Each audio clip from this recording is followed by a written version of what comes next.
먼저 반도체가 코스피 지수 상승을 이끈 가운데 하반기 새로운 주도주 금반지가 답일지 혹은 이 상반기에 가겠던 조방원이 강세를 지속할지 고민되는 투자자분들 많으실 것 같습니다. 관련 뉴스부터 확인해 보시죠. 코스피가 연일 사상 최고치를 갈아치우고 있습니다. 오늘도 잠시 부진하는 듯 하다가 잠깐은 반짝 빨간불을 켜기도 했는데요.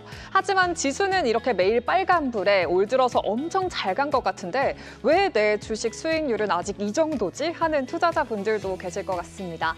대형 반도체주 중심의 랠리에 지수와 체감 수익률 간의 괴리가 커지고 있는 상황인데요. 어제 종가를 기준으로 코스피는 연초 대비해서 무려 44.8%나 올라섰습니다.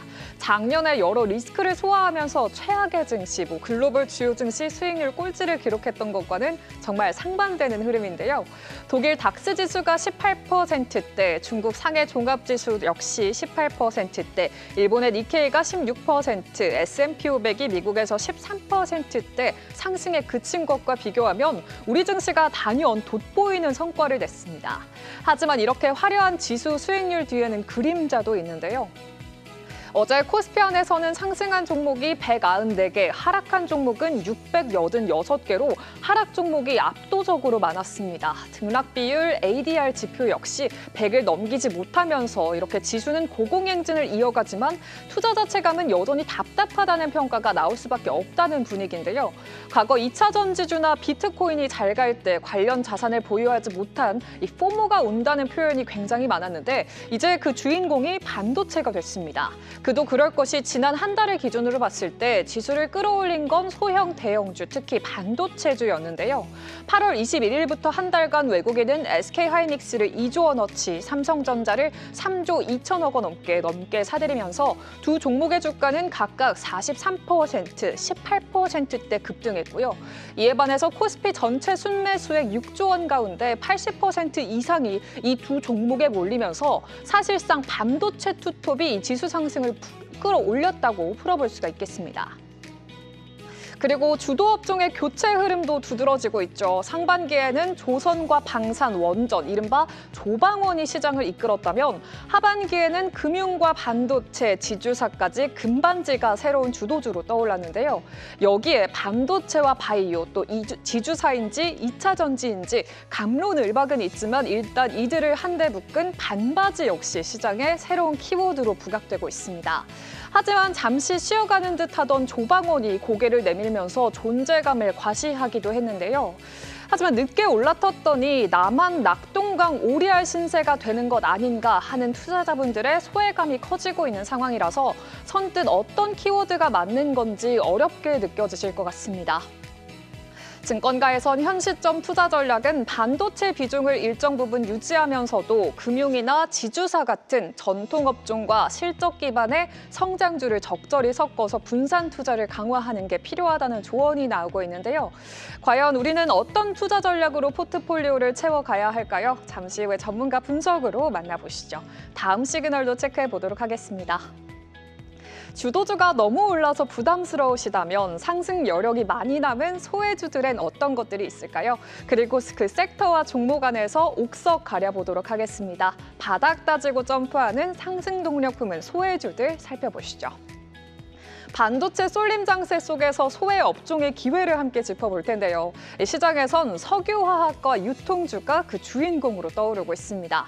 먼저 석유화학부터 보시면 한국과 중국, 일본 세 나라에서 동시에 석유화학 설비 구조 조정이 본격화되고 있습니다. 2027년까지 1,352만 톤에 달하는 NCC 생산 능력이 줄어드는 계획인데요. 이는 한국의 주요 9개 석유화학 기업의 설비를 모두 합친 것보다 큰 규모고요. 특히 중국은 20년 넘은 노후 설비와 소규모 설비를 대거 정리하는 방안을 추진하면서 글로벌 공급 축소에 힘을 보태고 있습니다. 실제 수익성 지표인 에틸렌 스프레드도 개선세를 보이고 있는데요. 지난 6월에 톤당 174달러 수준이던 지표가 이달에는 이렇게 211달러까지 치솟았습니다. 올해 초 대비해서 30% 넘게 개선이 된 건데 아직 손익분기점으로는 250달러에는 못 미치지만 업계에서는 내년부터 롯데케미칼과 LG화학이 흑자 전환에 성공할 수 있다는 기대감이 커지고 있습니다. 석유화학 사이클은 늘 증설과 과잉 공급, 투자 억제, 수요 확대라는 흐름을 반복하는데 2020에서 21년 코로나 특수로 증설이 급격하게 이뤄졌다면 지금은 그 공급을 줄이고 수요는 다시 살아나는 국면에 들어섰다는 분석이 나오고요.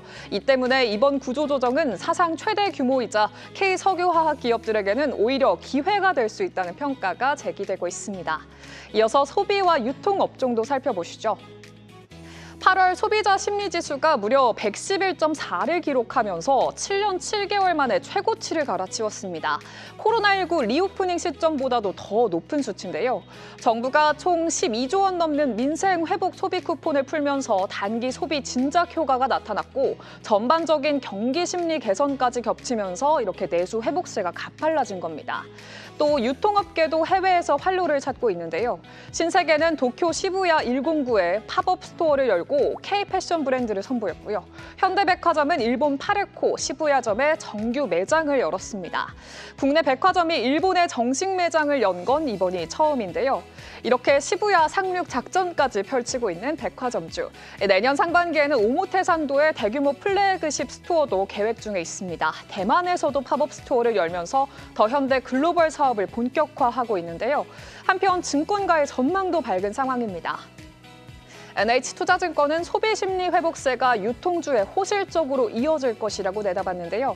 백화점 기존점 매출 성장률이 상반기에는 정체됐지만 하반기에 들어서 이렇게 4에서 5% 수준까지 회복이 됐고요. 직접 소비 쿠폰을 쓸 수 없는 업종임에도 매출 반등이 나타났다는 건 심리 개선 효과가 시장 전반으로 확산되는 의미로 해석하고 있습니다. 여기에 중국인 단체 관광객 6호 무비자 허용도 수요 확대 요인으로 꼽히고 있는데요. 이런 흐름 속에서 증권사의 목표가 상향도 이어지고 있습니다. 신세계가 22만 원에서 25만 원, 현대백화점은 9만 원에서 11만 원으로 목표가가 상향됐고요. 호텔신라는 인천공항의 면세점 일부 권역에서 철수를 결정하면서 적자 축소 기대가 반영되면서 목표가가 상향됐는데요.